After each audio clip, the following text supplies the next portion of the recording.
ਖਬਰ ਦੇ ਵੱਲ ਵਧੀਏ ਤੇ ਹੜ੍ਹ ਪੀੜਤਾਂ ਦੀ ਸਾਰ ਲੈਣ ਗਏ ਸੀ ਮੁੱਖ ਮੰਤਰੀ ਤੇ ਪਰ ਕਹਿੰਦੇ ਕਿ ਉਹਨਾਂ ਨੇ ਉੱਥੇ ਆਪਣੇ ਹੀ ਮੰਤਰੀ ਦੀ ਕਲਾਸ ਲੈ ਲਈ। हाँ बिल्कुल जी। एक चीज तो चंगी हो रही है प्रवीण जी जी कि मुख्यमंत्री भगवंत मान हैलीकॉप्टर दौरा नहीं करते, ਗੱਡੀ ਰਾਹੀਂ ਕਸਤੀ ਰਹੀ। ਇਹ ਵੱਖਰੀ ਗੱਲ ਹੈ ਕਿ ਗੱਡੀ ਦੇ ਨਾਲ ਚਾਹੇ 42-45 ਗੱਡੀਆਂ ਦਾ ਕਾਫਲਾ ਹੁੰਦਾ, ਉਹ ਵੱਖਰਾ ਸਵਾਲ ਹੈ, ਪਰ ਫਿਰ ਵੀ ਧਰਾਤਲ ਤੇ ਜਾ ਕੇ ਤਾਂ ਲੋਕਾਂ ਨੂੰ ਮਿਲ ਰਹੇ ਨੇ। ਪਹਿਲੇ ਤਾਂ ਮੁੱਖ ਮੰਤਰੀ ਉਹ ਫੋਟੋ ਵੀ ਐਡਿਟ ਹੁੰਦੀ ਸੀ ਪ੍ਰਵੀਨ ਜੀ। ਅੱਛਾ, ਮਤਲਬ ਹੈਲੀਕਾਪਟਰ ਚੋਂ ਦੌਰਾ ਕਰਨਾ ਕਿ ਉਹ ਦੂਜੀ ਫੋਟੋ ਜਿਵੇਂ ਉੱਥੋਂ ਹੀ ਦਿਖ ਰਿਹਾ, ਉੱਥੋਂ ਦਿਖਦਾ ਦੁਖਦਾ ਕੁਛ ਨਹੀਂ, ਬਹੁਤ ਉੱਪਰੋਂ ਉੱਡ ਰਿਹਾ ਹੁੰਦਾ। ਉਹ ਥੱਲੇ ਵਾਲੀ ਫੋਟੋ ਖਿੱਚੀ ਵੀ ਹੋਰ, ਦੂਸਰੇ ਜੋੜ ਕੇ ਫਿਰ ਅਖਬਾਰਾਂ ਸਵੇਰ ਨੂੰ ਲੱਗਦੇ ਹੜ੍ਹ ਪੀੜਤ ਖੇਤਰਾਂ ਦੌਰਾ ਕੀਤਾ ਦੌਰਾ। ਬਿਲਕੁਲ ਜੀ। ਇਹਦੇ ਵਿੱਚ ਤਾਂ ਇਹ ਚੀਜ਼ ਤਾਂ ਬਦਲੀ ਹੈ ਮੁੱਖ ਮੰਤਰੀ ਭਗਵੰਤ ਮਾਨ ਹੋਰਾਂ ਨੇ ਕਿ ਧਰਾਤਲ ਤੇ ਆ ਕੇ ਲੋਕਾਂ ਦੇ ਵਿੱਚ ਜਾ ਕੇ, ਚਾਹੇ ਉਹ ਪਿਛਲੀਆਂ ਫੋਟੋਆਂ ਨੂੰ ਲੈ ਕੇ ਕਈਆਂ ਨੇ ਸਵਾਲ ਵੀ ਖੜੇ ਕੀਤੇ ਸੀ ਕਿ ਤੈਅ ਸ਼ਡਿਊਲ ਰਾਹੀਂ ਪੁੱਛਿਆ ਕਿ ਹਾਂ ਫੋਟੋ ਵਧੀਆ ਆ ਗਈ, ਠੀਕ ਆ ਗਈ, ਕਿ ਮੈਂ ਖੜਾ ਲੀਆਂ, ਪਰ ਫਿਰ ਵੀ ਧਰਾਤਲ ਤੇ ਉਤਰਦੇ ਨੇ। ਇਸ ਵਾਰ ਵੀ ਕਿਸ਼ਤੀ ਸਵਾਰ ਹੋਏ, ਲੋਕਾਂ ਨੂੰ ਮਿਲੇ, ਪਿੰਡਾਂ ਦੇ ਲੋਕਾਂ 'ਚ ਖੜ ਕੇ ਗੱਲ ਕੀਤੀ, ਸਵਾਲ ਪੁੱਛੇ। ਸੋ ਇਸ ਤਹਿਤ ਹੁਸ਼ਿਆਰਪੁਰ ਦੇ ਖੇਤਰ 'ਚ ਟਾਂਡਾ ਖੇਤਰ ਖਾਸਾ ਮਾਰ ਪਈ ਆ, ਉੱਥੇ ਉਸ ਖੇਤਰ ਦੇ ਦੌਰੇ ਤੇ ਸੀਗੇ ਤੇ ਉੱਥੇ ਉਹਨਾਂ ਦੇ ਨਾਲ ਉਹ ਹਲਕਾ ਵੀ ਮਤਲਬ ਕਿ ਟਾਂਡਾ ਮਕੇਰੀਆਂ ਦਾ ਜਿਹੜਾ ਹਲਕਾ ਸੀ ਜਿੱਥੇ ਖੜੇ ਸੀਗੇ ਬ੍ਰਹਮ ਸ਼ੰਕਰ ਜਿੰਪਾ ਹੋਰੀ ਜਿਹੜੇ ਮੰਤਰੀ ਵੀ ਨੇ ਤੇ ਉਹ ਉਹਨਾਂ ਦੇ ਐਮਐਲਏ ਦਾ ਹਲਕਾ ਵੀ ਆਉਂਦਾ, ਉੱਥੇ ਸੀਗੇ ਤੇ ਜਿੰਪਾ ਹੋਰੀ ਮਗਰ ਖੜੇ ਸੀ ਤੇ ਮੁੱਖ ਮੰਤਰੀ ਭਗਵੰਤ ਮਾਨ ਮੀਡੀਆ ਕਰਮੀਆਂ ਨਾਲ ਕੁਝ ਗੱਲ ਕਰ ਰਹੇ ਸੀ ਜਾਂ ਵਿਰੋਧੀ ਧਿਰਾਂ ਦੇ ਤੰਜ ਕੱਸ ਰਹੇ ਸੀ ਆਪਣੇ ਅੰਦਾਜ਼ 'ਚ, ਤੇ ਪਿੱਛੋਂ ਜਿੰਪਾ ਕੰਨ 'ਚ ਕੁਝ ਕਹੀ ਜਾਂਦੇ ਸੀ।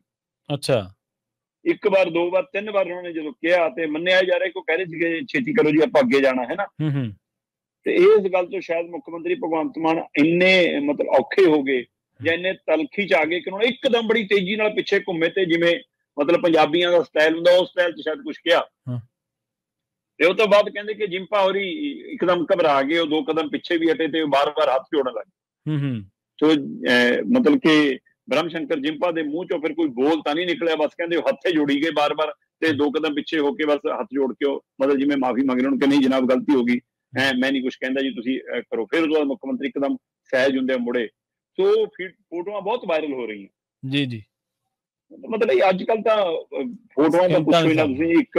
ਇੱਕ ਬੀਬੀ ਹੈ, ਮੈਂ ਖਿਆਲ ਐਮਐਲਏ ਆ ਆਮ ਆਦਮੀ ਪਾਰਟੀ ਦੀ, ਤੇ ਉਹ ਕਿਸੇ ਦੌਰੇ ਤੇ ਸੀਗੀ, ਕਿਸੇ ਪ੍ਰੋਗਰਾਮ ਦੇ ਵਿੱਚ ਸ਼ਾਮਲ ਹੋਈ ਤੇ ਉਹ ਸਮਾਗਮ ਮਤਲਬ ਕਿ ਐਸਸੀਬੀਸੀ ਭਾਈਚਾਰੇ ਵੱਲੋਂ ਰੱਖਿਆ ਗਿਆ ਤੇ ਉਹ ਬੀਬੀ ਨੂੰ ਪਤਾ ਨਹੀਂ ਬਰਫੀ ਚੋਂ ਵੀ ਮਤਲਬ ਕਿਹੜੀ ਜਾਤ ਲੱਭ ਗਈ ਕਿ ਉਹ ਬਰਫੀ ਖਾਣ ਦੀ ਵਜ੍ਹਾ ਥੱਲੇ ਸਿੱਟੀ। ਅੱਛਾ, ਡੱਬੇ ਚੋਂ ਬਰਫੀ ਚੱਕੀ, ਜਿੱਦਾਂ ਹੀ ਵਰਤਾਉਣ ਵਾਲੀ ਬੀਬੀ ਅੱਗੇ ਹੋਈ ਉਹਨੇ ਜਾਣ ਕੇ ਬਰਫੀ ਥੱਲੇ, ਮਤਲਬ ਇਹ ਮੁਸਕਾਉਂਦੀ ਹੈ ਇਹਨਾਂ ਨੂੰ ਹਲੇ ਵੀ। ਫਿਰ ਨਾ ਬਣੋ ਲੋਕ ਨੁਮਾਇੰਦੇ, ਘਰੇ ਰਹੋ, ਅੱਡ ਹੋ ਜਾਓ, ਸਮਾਜ 'ਚ ਨਾ ਵਿਚਰੋ ਜੀ। ਵੋਟਾਂ ਲੈਣ ਲਈ ਸਾਰਾ ਕੁਝ ਜਾਇਜ਼ ਹੈ ਤੇ ਖਾਣ ਪੀਣ ਲਈ ਤੁਹਾਨੂੰ ਮੁਸਕਾਉਂਦੀ ਉਹਨਾਂ ਚੋਂ। ਮਤਲਬ ਇਹ ਅਜੇ ਤੱਕ ਕਿਹੜੀ ਦੁਨੀਆ 'ਚ ਜਿਉਂਦੇ ਨੇ ਇਹ? ਬਿਲਕੁਲ ਸਹੀ। ਇਹ ਕਿਹੜਾ ਧਰਮ ਸਿਖਾਉਂਦਾ ਮੈਨੂੰ ਦੱਸ ਦਿਓ।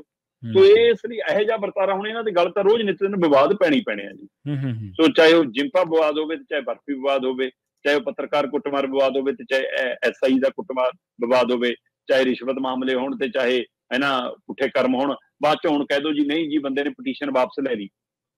ਮਤਲਬ ਉਹ ਸੁੱਚਾ ਸਿੰਘ ਲੰਗਾ ਦੀ ਨੀਲੀ ਫਿਲਮ ਦੇ ਮਾਮਲੇ ਚ ਰੌਲਾ ਪਿਆ ਕਿ ਨਹੀਂ ਜੀ ਇਹ ਤਾਂ ਸਹਿਮਤੀ ਵਾਲਾ ਵਰਤਾਰਾ ਸੀ। ਮੈਂ ਕਹਿੰਦਾ ਸਹਿਮਤੀ ਸੀ ਪਰ ਕਰਤੂਤ ਤਾਂ ਕਰਤੂਤ ਸੀ। ਹਾਂ ਬਿਲਕੁਲ, ਕਿ ਉਹ ਸੱਭਿਅਕ ਸਮਾਜ ਦੀ ਕਰਤੂਤ ਸੀ। ਉਸੇ ਤਰ੍ਹਾਂ ਹੁਣ ਕਟਾਰੂ ਚੱਕ ਦੇ ਮਾਮਲੇ ਚ ਕਹੀ ਜਾਓ ਪਟੀਸ਼ਨ ਵਾਲੇ ਨੇ ਪਟੀਸ਼ਨ ਵਾਪਸ ਲੈ ਲਈ, ਪਟੀਸ਼ਨ ਵਾਪਸ ਲੈ ਲਈ ਤਾਂ ਕੋਈ ਗੱਲ ਨਹੀਂ, ਪਰ ਕਰਤੂਤ ਥੋੜਾ ਖਤਮ ਹੋ ਗਈ।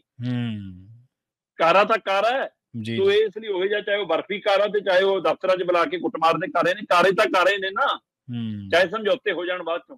ਸੋ ਇਸ ਲਈ ਇਹ ਸਾਰਾ ਕੁਛ ਅੱਜ ਕੱਲ ਪਤਾ ਨਹੀਂ ਕਿਹੜੇ ਬਦਲਾਅ ਦੇ ਤਹਿਤ ਚਰਚਾ 'ਚ ਹੈ ਕਿ ਉਹ ਚਰਚਾਵਾਂ ਖੂਬ ਨੇ, ਪਰ ਮੁੱਖ ਮੰਤਰੀ ਸਾਹਿਬ ਹੜ੍ਹ ਪੀੜਤ ਖੇਤਰਾਂ ਦੇ ਦੌਰੇ 'ਤੇ ਨੇ ਤੇ ਉਹਨਾਂ ਨੇ ਆਪਣੇ ਮੰਤਰੀਆਂ ਨੂੰ ਹਦਾਇਤ ਕਰ ਦਿੱਤੀ ਹੈ ਕਿ ਉਹਨਾਂ ਖੇਤਰਾਂ ਨਾਲ ਸਿੱਧੇ ਸੰਪਰਕ 'ਚ ਰਹੋ, ਤਾਲਮੇਲ 'ਚ ਰਹੇ। ਇਹ ਤਾਂ ਵੱਖਰੀ ਗੱਲ ਹੈ ਕਿ ਪੰਜਾਬ ਸਰਕਾਰ ਤਾਂ ਇਹ ਵੀ ਕਹਿੰਦੀ ਸੀ ਅਸੀਂ ਡੈਮਾਂ ਤੇ ਨਜ਼ਰ ਹੈ ਸਾਡੀ, ਸਾਡਾ ਭਾਖੜਾ ਡੈਮ ਦੇ ਮੈਨੇਜਮੈਂਟ ਨਾਲ ਪੂਰਾ ਤਾਲਮੇਲ ਹੈ, ਪਰ ਪਤਾ ਨਹੀਂ ਉਹਨਾਂ ਨੇ ਦੱਸਿਆ ਹੀ ਨਹੀਂ, ਉਹਨਾਂ ਨੂੰ ਕਿਹਾ ਕਿਉਂ ਛੱਡਦੀ ਹੈ।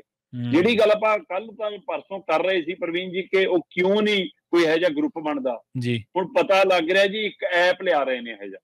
ਠੀਕ ਹੈ, ਉਸ ਐਪ ਦੇ ਤਹਿਤ 24 ਘੰਟੇ ਪਹਿਲਾਂ ਪਤਾ ਲੱਗ ਜਾ ਕਰ ਜੂਗਾ ਹੜ੍ਹ ਪ੍ਰਭਾਵਿਤ ਜਿਹੜੇ ਦਰਿਆਵਾਂ ਦੇ ਕੰਢੇ, ਨਦੀਆਂ ਦੇ ਕੰਢੇ ਲੋਕ ਵੱਸਦੇ ਨੇ, ਉਹਨਾਂ ਨੂੰ 24 ਘੰਟੇ ਪਹਿਲਾਂ ਅਲਰਟ ਆ ਜਾ ਕਰੂਗਾ ਕਿ ਭਾਈ ਇੱਥੇ ਪਾਣੀ ਛੱਡਿਆ ਜਾ ਸਕਦਾ, ਔਰ 6 ਦਿਨ ਪਹਿਲਾਂ ਦਾ ਉਹਨਾਂ ਨੂੰ ਰੋਜ਼ ਮੌਸਮ ਭੇਜਿਆ ਜਾਇਆ ਕਰੂਗਾ।